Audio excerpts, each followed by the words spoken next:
the development north of the river. So this bridge, as I said, was completed in 1920.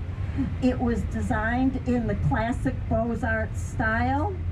You'll notice as we get closer to it, it has 4 bridge houses. Each of the bridge houses is topped with an urn. There are bas-reliefs, like sculptures on the outside of the bridge houses, reminding one of something that they would see in Paris. This is the most monumental of Chicago's bridges. Now again, ahead on your right, the very tall white building with the fancy clock tower.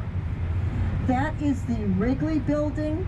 It was completed in 1921. It was designed by Graham Anderson Probst and White. This is an architecture firm whose name you'll hear a lot on this trip. This was the first of the office buildings completed on the 4 corners of Michigan Avenue and the riverfront. Now, this building was commissioned by William Wrigley, the chewing gum magnate who also happened to own the Cubs. The architects looked at European traditions as well as Chicago traditions. This building has what's called a tripartite orientation. You'll notice the 2 lower floors are fairly fancy. Then the middle of the building, or the shaft, will go straight up in the air. And then there's a cornice on the top telling you where the building is ending. In 1921, people were still concerned about tall buildings and wanted to make sure that they stopped. But then this building explodes on the top with the clock tower. This is said to resemble the Giralda Tower in Seville, Spain. This style of architecture has been called Spanish Renaissance Revival, if you've ever heard of that. As we come out from under the bridge here on your left, you'll see another rather unusual shaped building that has a turret on the top. And if you look up towards the top, you'll see that there are actually some very fancy columns. This was the London Guarantee Building from 1923, another building to anchor this famous corner. Again, this is an example of Beaux-Arts architecture, particularly with that temple on the top. Right now, it's also a great example of adaptive reuse. When the London Guarantee Company no longer needed it for office space, it was converted into a very fancy hotel known as the London House.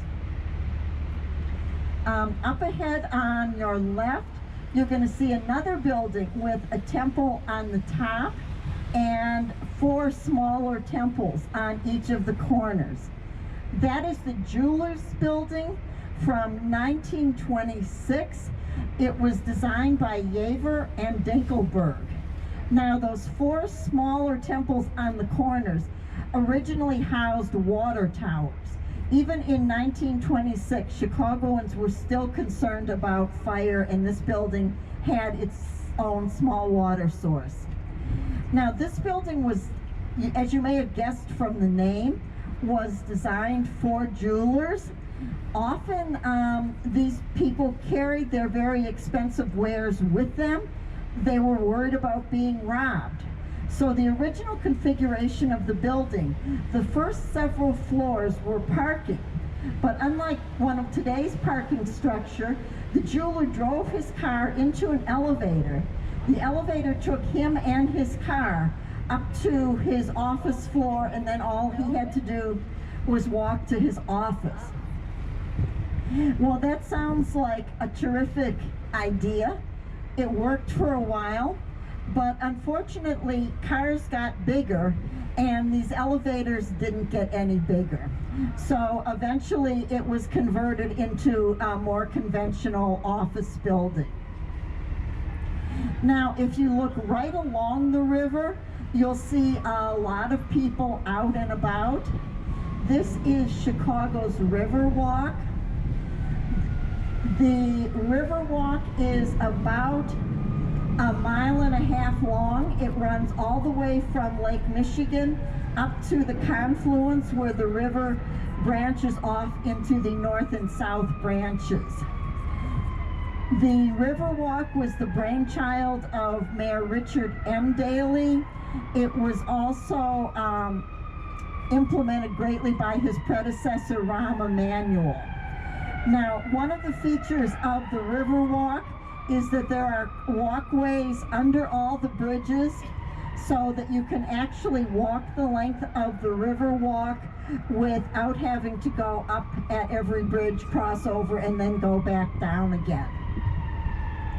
The areas between two bridges are known as rooms, and they each have their own sort of theme. The first two rooms that we saw are definitely become Chicago's new happy hour spot. Much of the Riverwalk was designed by the Chicago architect Carol Ross Barney. Much of the landscaping was done by a woman named Gina Johnson, who works for Sasaki and Associates out of Boston. So there is definitely sort of a female influence here on the Riverwalk. Also, as we go along, you'll see that almost all of the action on the river right now is recreational. You'll see a lot of kayaks, you'll see pontoon boats, a few speedboats. Right now, most of the fixed-mast sailboats are already out on Lake Michigan. You'll see them coming in October. The room that we're coming to on the left is called the River Theater. You notice that it looks different than the other two rooms. It's designed as an amphitheater so that people can enjoy the life on the river. Now, if you look up from the Riverwalk, you'll see a building with an American flag right over the entrance. If you look all the way up, you'll see a spire on the top. That is the Lasalle Wacker building from 1930, designed by the Halliburton Roach, another name that you'll hear a lot of. A perfect example of Art Deco architecture with those setbacks.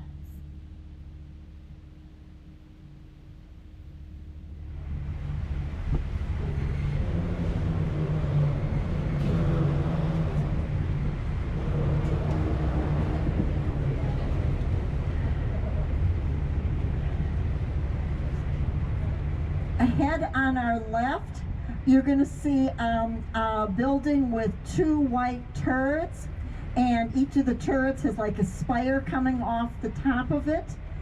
This is a building by the New York architecture firm of Cohn, Pedersen, and Fox. It was completed in 1989. Now, this building is an example of what we call contextual architecture. It's a building that almost only makes sense in its current location. As we get closer to that building, if you look up at the top, you'll see where those two white turrets are joined by a bridge, which actually reflects down on the bridge houses below it. Sorry, you can't see it from here? There we go. So you can see the bridge up on top joining the two bridge houses. And if you look about a third of the way down from the top of the building, at the bottom of the arched window, you'll see an urn. Now, the urn is a symbol that was used a lot by Frank Lloyd Wright, and this was the architects paying homage to Frank Lloyd Wright, whose studios are further west of here in Oak Park. Now, right beyond that building, one of Chicago's most popular buildings, 333 West Wacker, the green curved building. This is also a building by Cohn, Pedersen, and Fox from 1983. Another example of contextual architecture. You'll notice that it curves along with the bend in the river. the building is faced with different shades of green glass. That glass reflects the other buildings along the river. At times you can actually see the reflection of boats in the green glass. It looks different every time you come by. It looks different depending on the time of day and the season of the year. So this is 333 West Wacker. Again, if you ask a lot of Chicagoans, they'll tell you that's their favorite building in the city. Now, coming up right in front of us, you'll see the building that has like the happy face, the smile on the top of it. That is River Point. That's one of Chicago's newest buildings from 2017, designed by Picard Chilton. As we get closer to the building and we actually turn in front of it, you'll notice that the base of the building is actually a more typical shaped arch. Now, this building was built on a very difficult location. It is wedged in between the Chicago River, the L tracks, which you'll see on your left, and the fact that there are active railroad tracks all the way along the riverbank on the left. So as we go by River Point, you'll see that the base of the building has portholes giving it a nautical theme. Those portholes actually provide ventilation for the railroad tracks that are behind them. Also, that red sculpture is called Constellation. It is by the Spanish architect Santiago Calatrava. And to tell you the truth, maybe you guys know, I'm not sure it's finished. A couple pieces of it were damaged when it was being brought to Chicago. So my sense is that there are more pieces to come. Anybody know? No? Okay. Coming up, I'm not the only one then. Coming up on the left, one of my favorite buildings, the orange salmon-y colored sort of boxy building. That is the oldest building along the river. Built in 1898 as the North American Cold Storage Warehouse. Now you can imagine in 1898 when people didn't have refrigerators, it was important for this produce being brought in to have a place to be stored. But by the 1980s, didn't need this kind of building anymore. The city would have liked to tear it down. The architect Harry Weiss stepped in and said, wouldn't these make great condos?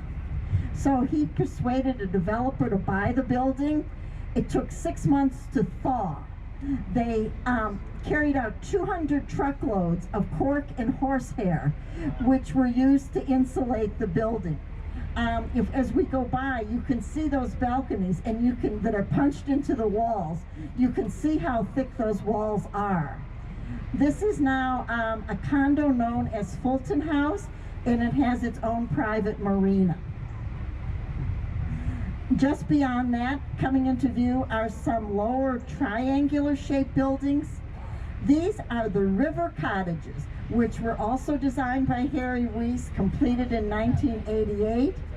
They're 4 townhouses which absolutely embrace the river. They look a little bit like sailboats.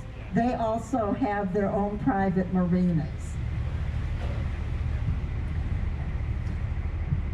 Now, coming up on your right, you're going to see a long, low, sort of barn-shaped building. This is the East Bank Club. This is one of Chicago's premier health clubs. It was completed in the late 1970s. When it was first built, the architects couldn't imagine that looking out at the Chicago River while you worked out would be any sort of amenity. It had blank walls all along here. Well, times have changed. When East Bank Club was remodeled, we now have a lot of windows as well as a roof deck on the top and a river walk running in front of the East Bank Club. But now, look to your left, and what do we have? These are townhouses and a couple of high-rises from the early 2000s, designed by the architecture firm of Papa George Hamas. As you can see, They absolutely embrace the river.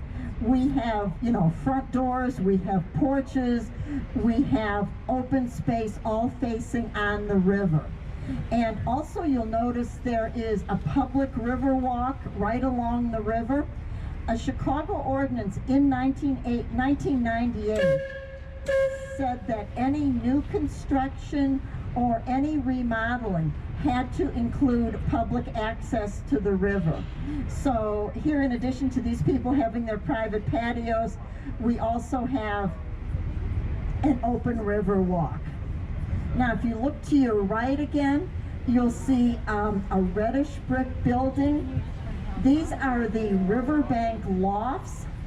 This is a 1915 warehouse building that was converted to condominiums. You can always tell when you have a conversion because you have those hanging balconies. That's your sure sign that a building has been converted from commercial to residential use. Now, this conversion was done before the Riverwalk ordinance, so the lucky people who live on the first floor of this building have their own private patios that face right on the river. Also, when the building was converted, they added a parking structure as part of some of the amenities to attract people to live here.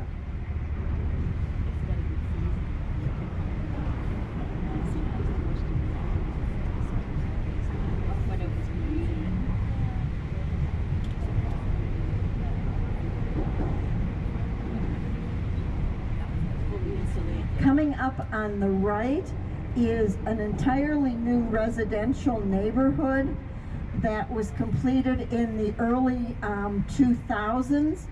It's an extension of Chicago's very popular River North neighborhood. Depending on your definition of the area, you'll see approximately 8 new high-rise buildings. These are a combination of rental apartments as well as condominium units. One of the most interesting, we're just passing by now, it's the building with the X bracing, designed by the French architect Lucien Lagrange when he worked for Skidmore, Owings and Merrill. That X bracing gives the strength of the building is on the outside. It allows more open, unencumbered space on the inside. We're going to go by a little park here called Montgomery Ward Park that provides open space for the residents here. It obviously has access to, a river walk, has a dog park, a playground, and the basic amenities one needs in green space. Now, it was named after A. Montgomery Ward. It looks like a few people here might still be old enough to remember the Montgomery Ward catalog. Oh, I see a hand over there, thank you.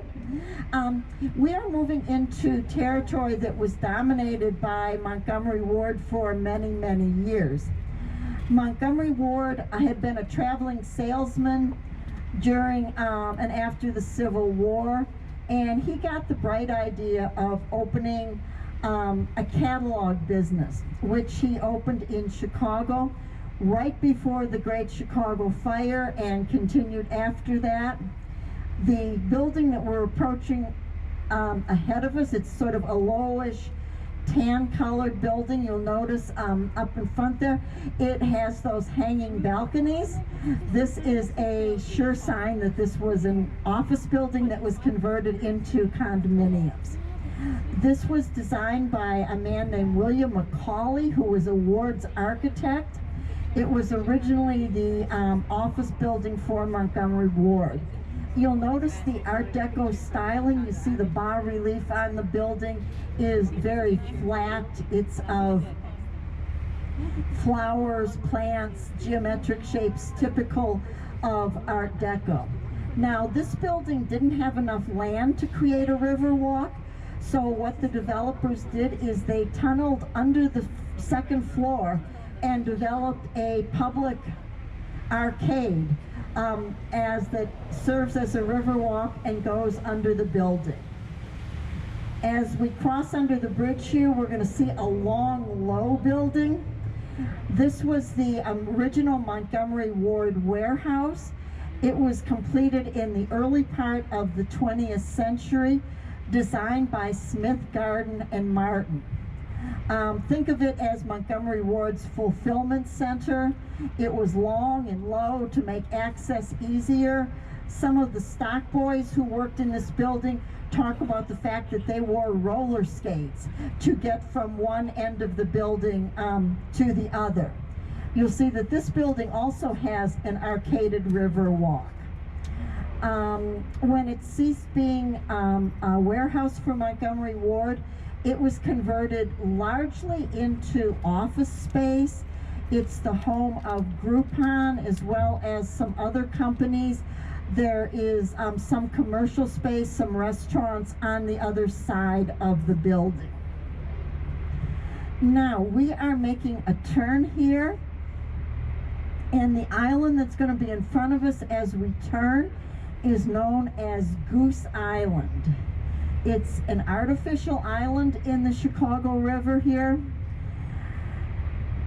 For almost the whole time that it's been in existence, it's been industrial. There was light industry here. You may have heard of the Goose Island Brewery Company. The brewery is actually not located on the island, but it's a couple blocks west. Now, so as I said, it's just sort of there. Now, there have recently been proposals for 4 residential buildings, a couple of them as high as 50-odd stories, to be built on Goose Island. On this tip here facing the river, as well as all the amenities that these kinds of buildings will require, which is, you know, a supermarket, a drugstore, some restaurants, you know, a doctor's office, etc., etc. So, you know, stay tuned with what happens on Goose Island. And you can imagine what the people who live in these buildings facing Goose Island think about having 50-story towers in front of them. But Chicago is always developing and always changing. Excuse me. Okay, now on your right you'll see some vacant land. Ahead on your right you'll see a large brown brick building. That is the Chicago Tribune Freedom Center, named by the workers of the Tribune. It was completed in 1981, designed by Skidmore, Owings, and Merrill. We'll talk more about that. Okay, if you look right above the Groupon sign, you can see the statue of the Spirit of Progress topping the Montgomery Ward complex. It was left there even after Montgomery Ward moved on. Anyhow, as you go along here, we're approaching the Freedom Center. This is where the Chicago Tribune, as well as the Midwestern editions of the New York Times and the Wall Street Journal are printed. There are huge, huge presses in that building. But now, as you know, most of us don't get much of our news from the newspapers anymore. We get most of our news online. So the Tribune is thinking of downsizing, possibly selling off this building as well as the land that we just passed. So again, stay tuned. This could be very valuable residential and commercial land in the future as we continue to embrace the river. Now, as we go by the Freedom Center, you'll notice some big steel doors. The original plan of the Freedom Center is that newsprint would be brought into the plant on barges in the river. Unfortunately, the barges were too heavy and the river was too shallow.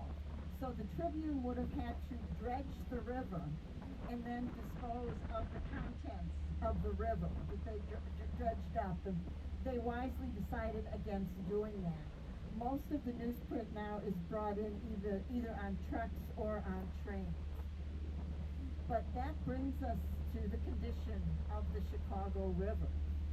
certainly for centuries, this was a clean, sort of slow-moving little river. The Native Americans navigated it in canoes. As Chicago became more developed with factories, anything the factories didn't use, wood from steel mills, materials used for paint, building materials, and the stockyards in the south, animal parts, as well as human waste were dumped in the Chicago River. And both the north and south branches originally flowed into the main branch, which went out into Lake Michigan, which is the source of Chicago's drinking water. Like a big oops here. In the 1840s, Chicago had a couple outbreaks of cholera caused by the polluted drinking water. The city tried some solutions like building water intake cribs a couple miles out into the lake. Didn't matter, 2 miles out into the lake, they were still sucking in polluted water. So the city of Chicago got the audacious idea to reverse the flow of the river away from Lake Michigan. And the plan was to accomplish that was to dig the south branch of the river, which we're going to go into in a couple minutes, deeper, so that gravity would draw the river away from the main branch down south into the Mississippi River, and then down the course of the Mississippi. Well, this was started in the 1890s. A lot of immigrant laborers with picks and shovels chipping away at the soil. Diversion. Do you guys smell chocolate? Yeah. We're going by the Bloomer Chocolate Factory. That is the last of the candy making companies that used to line the river. It's the only one left. And unfortunately, we're not stopping, but enjoy the smell. Anyhow, we had laborers digging. When that proved too slow, the companies in charge with the plan developed some early earth-moving equipment to work more efficiently. Finally, they resorted to dynamite to get the river deeper. Somewhere along the line, the city of St. Louis caught on to this, that Chicago's solution to its waste problem was to send it all to St. Louis. The city of St. Louis filed a lawsuit against the city of Chicago. Chicago's reaction was just to work harder and faster. And right after the first of the year, in the year 1900, the last of the sludge gates was opened up, and slowly but surely the river was drawn away from Lake Michigan and started to flow down the south branch.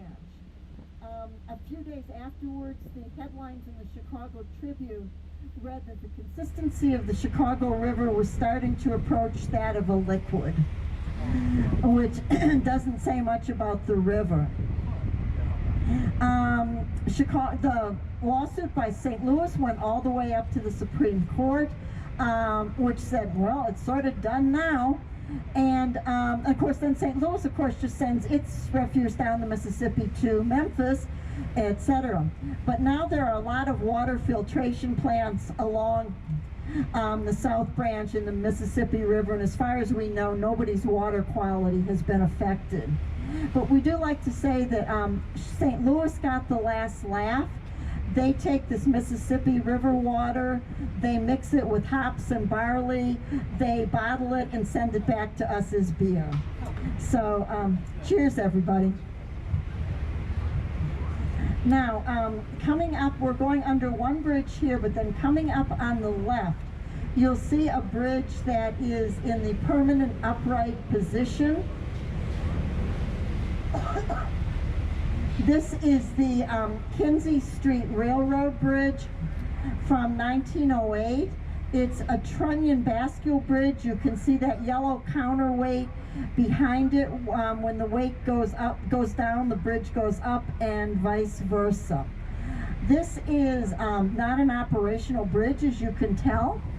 It's owned by the Union Pacific Railroad. They choose not to sell it for whatever reasons. But once a year, the bridge inspectors come out, the bridge is lowered, the bridge inspectors walk across the bridge, make some notes, leave, and the bridge goes up again for another year. It's become sort of a Chicago icon. People get married or take wedding pictures in front of it. A little of it is lost on me, but what can I say? We are approaching the confluence of the river again. A couple things I want to point out to you.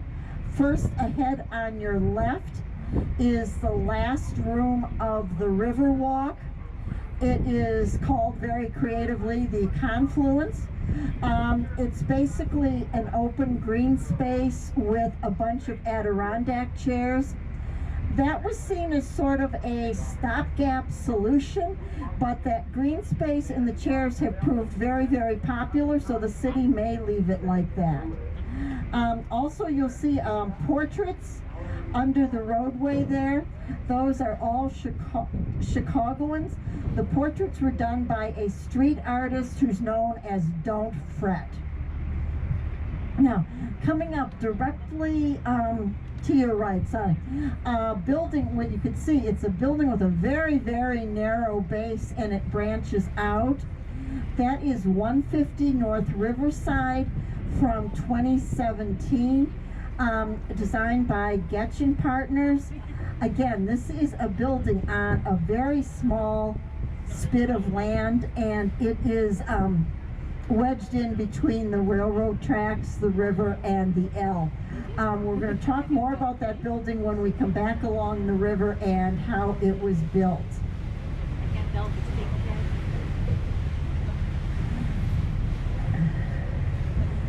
As we go under, come out from under the bridge here, you'll see another red brick building on your left. That is the Great Lakes Building. It's, again, one of the remaining red brick warehouses along the river. You don't see any hanging balconies, so you know that that is still a commercial building. However, it has now embraced the Riverwalk with restaurants with outdoor seating.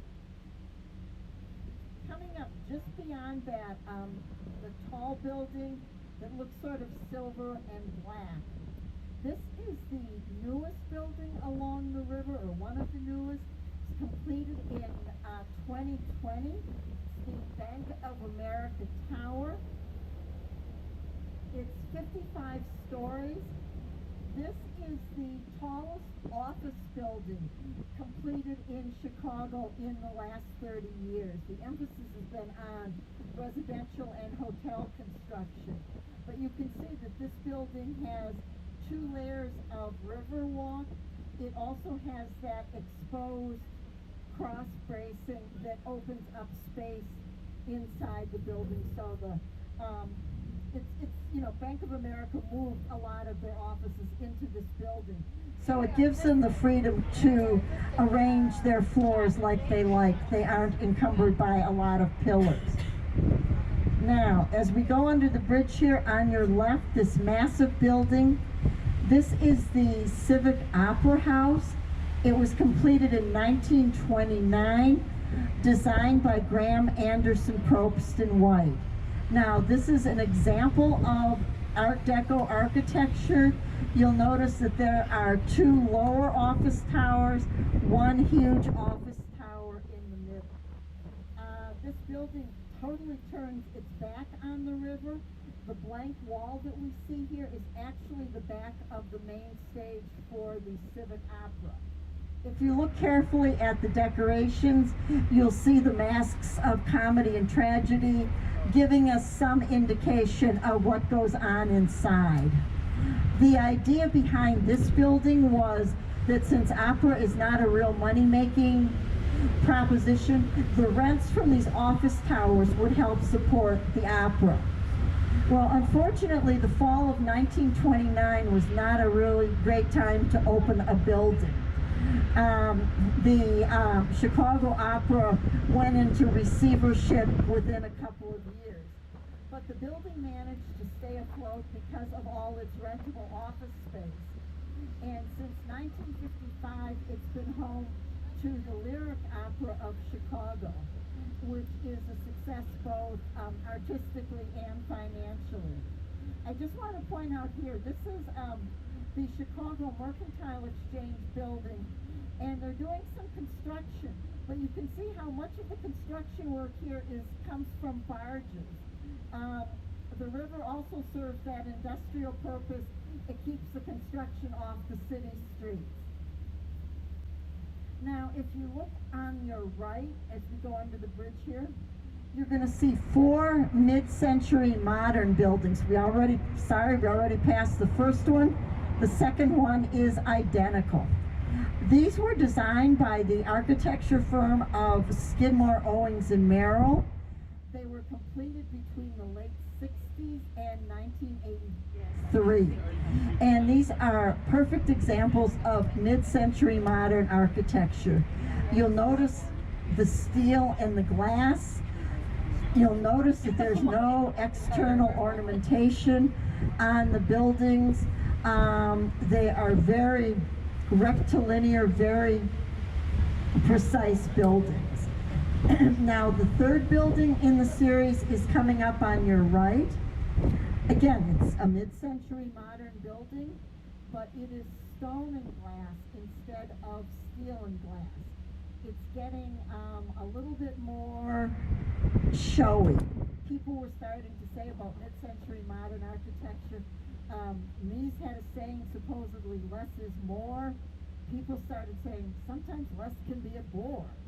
So now we have, again, a very rectilinear mid-century modern building, but faced with white stone.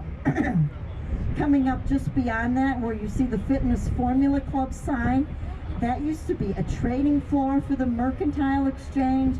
You'll see it has that X cross bracing on the outside so that you have open space inside, which the Mercantile Exchange wanted for its trading floor. It now functions very well as a health club. Now, the last building in the series is right here on our right.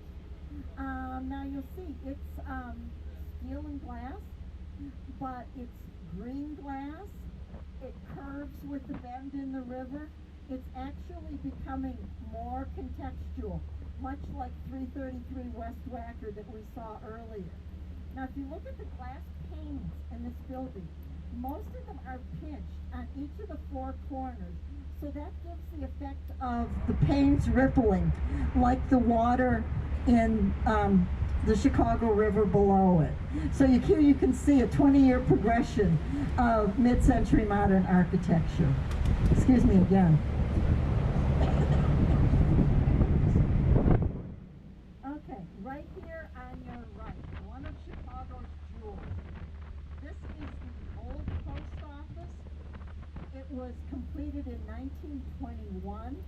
Chicago needed a big post office because of all these mail order companies. Again, designed by Graham Anderson, Probst and White. Art Deco in style. You see those towers and the setbacks. Well, here the post office moved out in the early 1990s. The building sat empty and vandalized for almost 20 years. It was a huge white elephant. It went through a couple of developers. The last developer finally stepped in with money and ideas. And the building is in the process of being totally remodeled. The largest tenant now is Walgreens Drugstore, Ferrara Candy. There are several other companies in there. The entire roof has been turned into an open roof deck with native plantings for the area. And the Chicago Architecture Center had its gala there a couple weeks ago, and it was worth the price just to get up on this roof deck. So if you ever get a chance to explore the old post office or to go up on the roof deck, take it. And I don't know that it's going to be open for Open House Chicago. I think they're still concerned about security and the number of people coming and going in the building. Okay, if you look to the left here, you'll see some green space. You'll see an intact Riverwalk. This is an entirely new development. This is called South Bank, and the development further south is called Riverline. This is being overseen by Ralph Johnson from Perkins and Will. This was all abandoned land after an old train station was torn down in 1971. You see now that we have 2 new apartment buildings here. The plan is to have a couple more apartment buildings. They have townhouses on the first floor. Also to have some commercial space and some restaurants to make this another neighborhood. Unfortunately, the development sort of ground to a halt during the pandemic, but hopefully it will be starting again soon. Coming up again on your left, you're going to see that brick amphitheater that's made with those granite stones. The developers found those stones when they were excavating the site. They must have been left over from the old train station, and instead of hauling them to the dump, they turned them into this little amphitheater that's part of the Riverwalk. So again, another great example of adaptive reuse. Ahead on the left is River City. This was designed by the architect Bertrand Goldberg. He was not a fan of right angles, and you'll see that there are not a lot of right angles in this building, or buildings, both of them. He envisioned this as a city within a city. He envisioned a scenario where there would be apartments. There's also a daycare center, a drugstore, all the amenities that one needs in a community. This was completed in the late 1980s. Bertrand Goldberg actually envisioned a whole community along the river. He was a man just a little bit ahead of his time. The economy was poor in the late 1980s. It didn't take off. So it was condos. Now it's being turned back into rental apartments. It has its own marina. And now you see the South Bank and the South Bank and Riverline being developed. So they will incorporate River City into their plan. So again, Bertrand Goldberg, a man who was simply ahead of his time. If you look quickly to your left, you'll see something that looks like the Eiffel Tower. That is the site of the Chicago Fire Academy. It's also the site where the Great Chicago Fire began. We are going to turn here. I am going to stop talking for a couple of minutes. Feel free to stand up, walk around as we turn. Feel free to take some pictures. You are going to have a great view of the city of Chicago.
Okay, folks, I'm sorry, I can't stop talking for very long.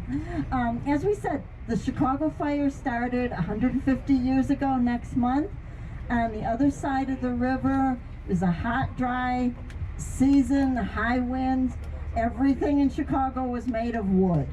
So the fire jumped the river. There were wooden wharves, wooden boats, and burned northwest. It burned through the built-up downtown area. It burned the docks where we got on the boat and went all the way as far as Lincoln Park, 2400 north at Fullerton, where it finally burned itself out. But now that sort of left a blank canvas for different ideas. The original buildings built after the Great Chicago Fire looked just like the ones before them. You know, a lot of business people just wanted to get their buildings up and running. But over the years, architects and engineers came in and developed a whole new style of architecture for the city of Chicago. Now, ahead of us on the right, the tall black building that you can't miss, that is the Willis Tower, formerly known as the Sears Tower. It's completed in 1974, designed by Skidmore, Owings, and Merrill. The architect was Bruce Graham. Possibly even more important, the structural engineer, the person who assures that the building is going to stand up. In this case, a man named Fosler Khan. The Willis Tower was the tallest building in the world when it was completed. It's still the tallest building in Chicago. Now, it is an example of what's known as bundle tube construction. The basic form of the building is 9 square tubes that are bundled together in a 3x3 matrix, looking like a tic-tac-toe board, and then they're like bound together. So that gives the building its basic stability. But then if you look up at the towers, you'll notice that not all the towers go up to the top. A couple of them drop off at the 50th floor, a couple of them drop off in the 60s, a couple more drop off in the 90s, and only 2 of the towers go all the way to the top. And again, that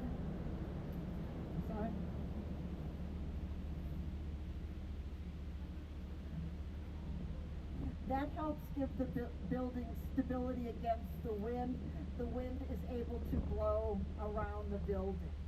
And as we get closer to the building, if you look up, you'll be able to see the ledge, the plexiglass windows that you can step out on and see the city of Chicago. My son and daughter-in-law got married at the top of the Willis Tower. After surviving this whole wedding, it was like, just push me out on the ledge. And it's really very interesting to see. Coming up here, again on your right, you're going to see a perfectly ordinary mid-century modern building. But when it was remodeled in the early part of the century, the developers put a map of the Chicago River on that blank wall facing the river. So as we go by, you'll see the map. and you'll see that red Lego piece. That is the "You Are Here" mark.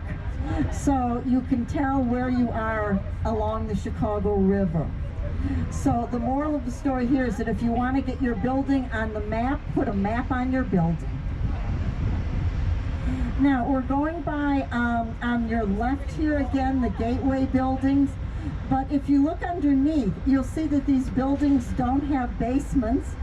They are all built over active railroad tracks.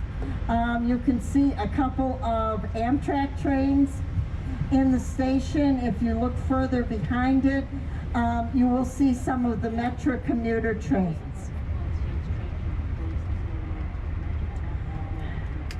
And this has been a bit of a long-standing saga of city development. Grand Central Terminal in New York City is built on air rights over railroad tracks.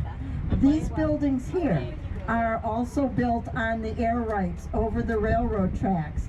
So basically what happens, the caissons for the buildings are sunk down into the ground in between the railroad tracks, and then platforms built on top of the caissons, and then the buildings are built on top of those platforms. So another great way to utilize urban downtown space. On your left, we just passed as one of the entrances to Chicago's Union Station. Now, if you look a ways ahead up on your left, you're going to see a building that has a tall white clock, very modern clock tower. Underneath it is the Boeing insignia. That is the Boeing Building. I want to talk about it now because when we get closer, you'll see what happens when this caisson system doesn't work as well. When you get to the lower portion of the Boeing Building, there is a place where the developers could not sink a caisson because a corner, the railroad curved, and there was not a place to sink a caisson. So on this lower portion of the Boeing Building, there's actually a steel truss-like structure that supports the one section of the building that is not built on a caisson, and it carries that weight to the rest of the building and then down into bedrock. So you'll see more of that as we go by, but I wanted to explain what that structure was. Now coming up on the left, a mammoth taupe-colored building.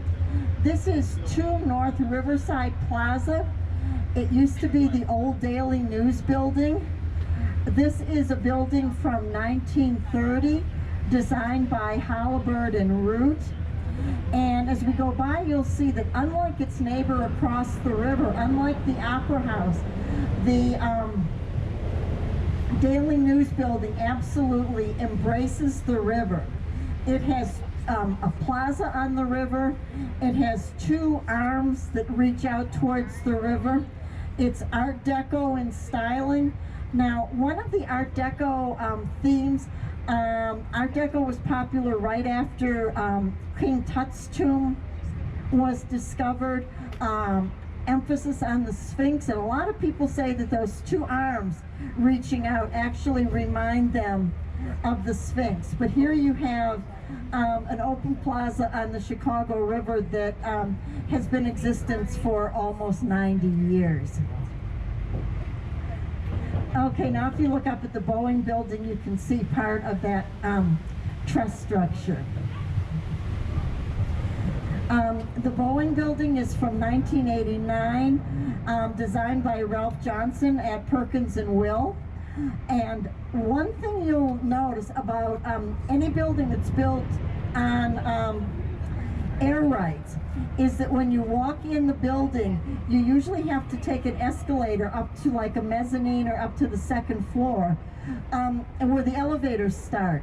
Can't sink an elevator below the building because you've got the railroad tracks there. So that's your way of telling that you're in a building that was built on air rights. Coming up again is 150 North Riverside. You can see that very narrow base and the Y that goes out at the 8th floor. And as we go by, you'll notice that Y is lined with rolled steel. This is some of the most heavy-duty steel ever manufactured in the world. I believe it was manufactured in Belgium. But you can see those steel columns. It supports the weight of the building, carries the building down to that concrete core that goes all the way down into bedrock. Now this building, when it was under construction, the engineers found that there was too much sway still at the top of the building. So on top of this building, there are what are called mass-tuned dampers. These are basically big tubs of water that are filled with water. When the wind blows in one direction, the water sloshes in the other direction, and that provides additional stability for the building. You're like, who knew? And we'll see another tall building that utilizes these mass-tuned dampers. Okay, in front of us as we make the turn, this is the Wolf Point development. Some of you old Chicagoans may remember when there was nothing but a parking lot at Wolf Point. Now we have on either side, we have two residential buildings. The building in the middle is going to be a Salesforce Tower building. It says now that it's going to open in 2023.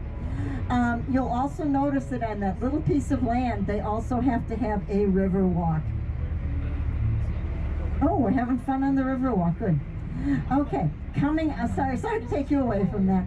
Coming up on the left, the massive taupe-colored building, that is the Merchandise Mart.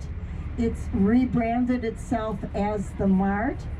When it was completed in 1930, it was the largest commercial building in the world.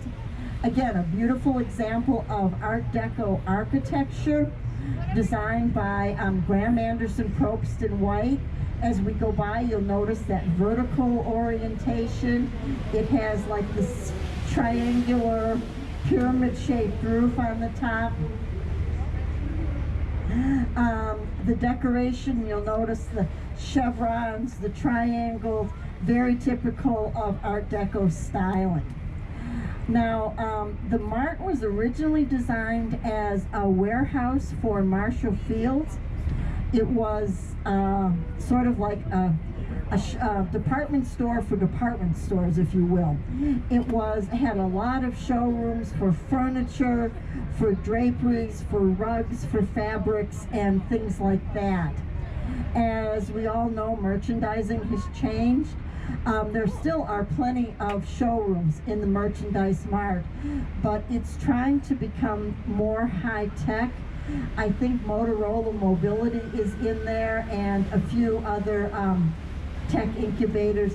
They just redid their lobby. It's gorgeous. If you get a chance, go on in.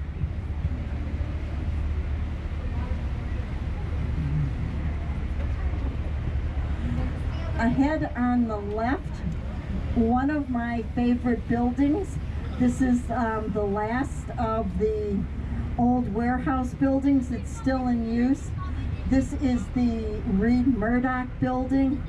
It was built as a grocery store warehouse. Many of you Chicagoans may remember it as Traffic Court, where you had to go pay your traffic tickets. The building has been totally remodeled. It's a commercial building. I think it's the home of like Britannica, Whirlpool, and a couple other big companies. You can see where it embraces the river. It has a couple layers of Riverwalk and a restaurant. Also notice that clock tower.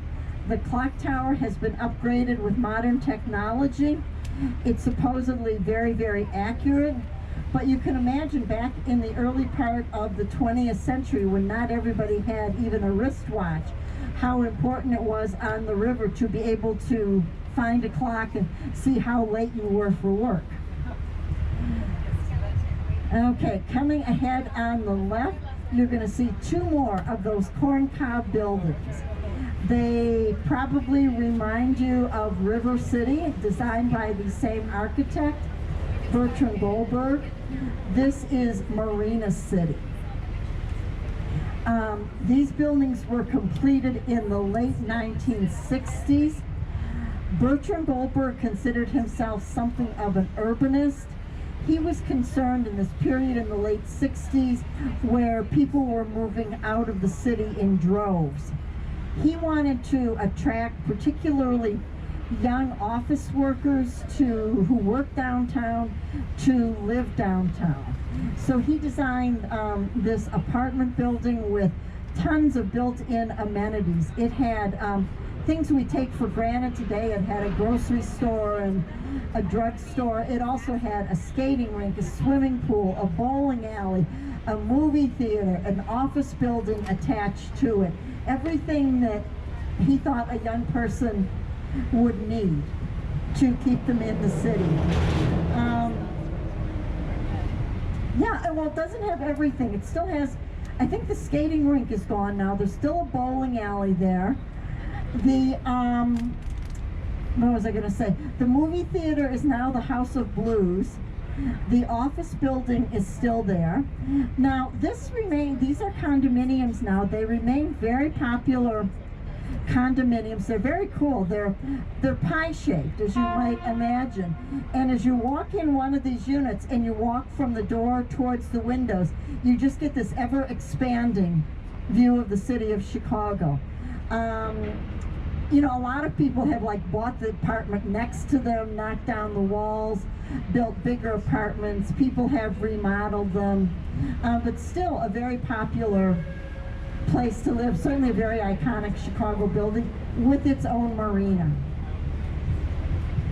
Coming up next, you'll see the sign, AMA Plaza. This was actually the last building designed by Mies van der Rohe before his death. It was completed in 1971. A great example, again, of mid-century modern architecture. You can see that lack of ornamentation where the beauty is in the materials themselves. This building has the recessed lobby and the pilotis that support the second floor. Again, this building was built for IBM, a very energy efficient building. When it was first built, you had these old mainframe computers that gave off a lot of heat. You needed a nice air conditioning system.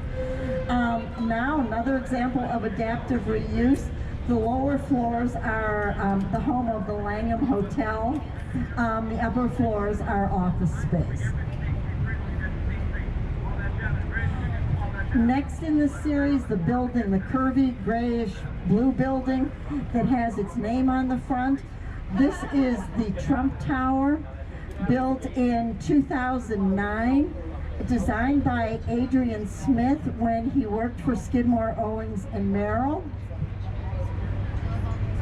Lots of action down here today. Again, you can see that this is a very contextual building. It curves ever so slightly with the curve in the middle, in the river. It has that bluish gray glass that really, it reflects the river, but it also reflects the river. On a dark day, it looks very stormy and ominous, and on a sunny day, it looks nice and bright blue. You can see where it also has three levels of Riverwalk. We are coming up again to the Wrigley Building. If you look just beyond that, the building with the American flag on the top, that is the Tribune Tower from 1925, designed by Howells and Hood. It is the result of a competition to build the most beautiful office building in the world for the best newspaper in the world, the Chicago Tribune. It sort of foreshadows Art Deco. It draws your eye upward, but then it explodes on the top like a medieval cathedral. Now the Trib has moved out of that building. It's being converted into condominiums and will be known as the Tribune Tower Residences. The low building right along the river here, that is Apple Michigan Avenue.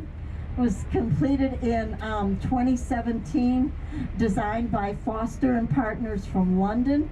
There are people who say that the top of it looks just like a MacBook. I don't know if that was intentional. The idea was to bring the inside out and the outside in. It just flows very nicely from the plaza down to the river. Ahead on your left, you're going to see the tallest building in the neighborhood, a white spire on the top. Right underneath that spire, you will see the NBC Peacock. This is the NBC Tower, completed in 1989. It was designed by the same Adrian Smith who designed the Trump Tower. Very versatile architect.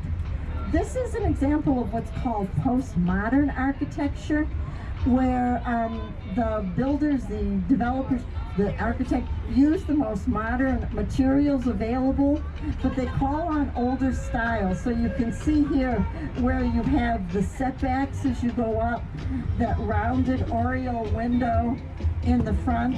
There are people that say that this reminds them of the 30 Rock building at Rockefeller Center in New York City. Adrian Smith likes to call this heritage style. Okay, here on your right you can see the eastern portion of the Riverwalk. This is the newest section of the Riverwalk. Again, it has walkways underneath the bridges. This is the one walkway that's different. This is called the Echo Hecco Fresco. The guy who painted it works for the Department of Streets and Sanitation, and all those colors are the colors that you see along the streets. You know, marking no parking zones and no standing zones and the like. Coming up on your right, a building that we'll talk about more, you can see the building with the 3 connected towers. That is the St. Regis, designed by Jeannie Gang. It was just completed in 2020. And you can see it as we go by. You'll get a better view of it on our way back.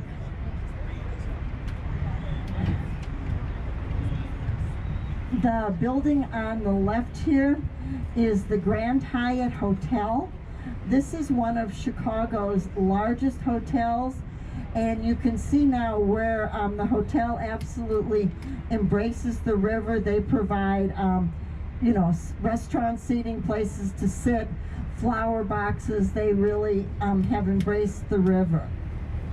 Now, coming up on your left, something called the Riverview Condos and Townhouses. These are from the early 2000s, where they're looking at the red building with the green trim on it. These were designed by, sorry, I'm blanking. But the idea here, again, is to take advantage of the river. You'll notice that there's no visible parking. We aren't giving cars a view of the river anymore. The parking is underneath the towers and behind the townhouses, so that, you know, all the visible space is maintained.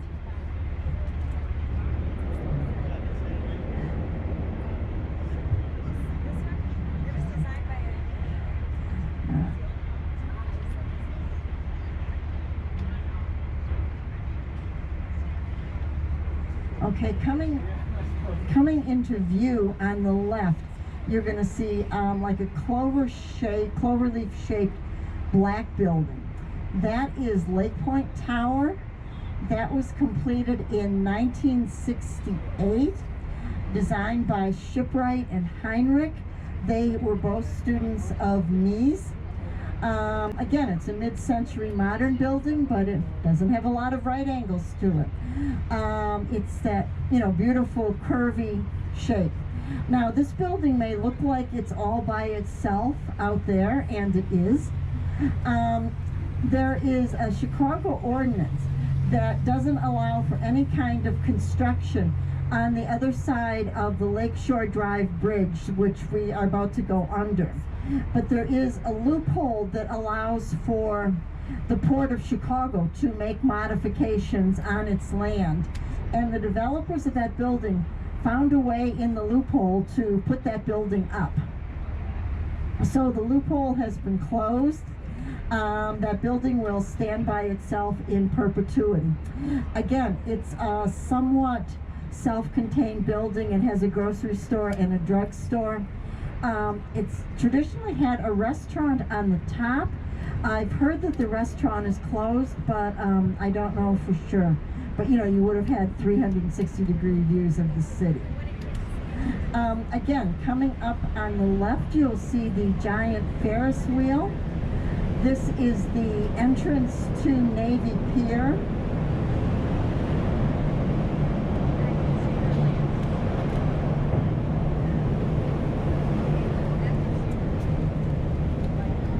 Navy Pier